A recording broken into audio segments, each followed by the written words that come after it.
সংগ্রহ করে বস্ত্রের ওপরে ক্রিয়া করা হয়, বান মারা। এবং এই বানটা মারা হয় তাকে প্রাণ নাশ করার জন্য, তৎক্ষণাৎ প্রাণ নাশ করার জন্য। এটা একটা চাপান ক্রিয়ার মধ্যে পড়ে।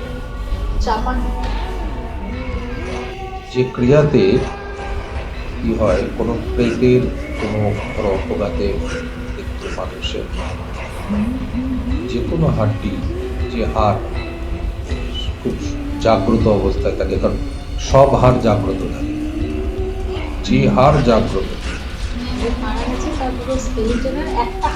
সব থেকে বেশি জাগ্রত থাকে, এরকম পার্ট 1, 2, 3, 4 করে করে এই তান্ত্রিকের নিজের কাজ। সব থেকে বেশি জাগ্রত হাড়ের আন্ডারে বা গোটা বডির আন্ডারেও দেওয়া হয়, তো একে দেওয়া হয়, চাপান দেওয়া হয়। এই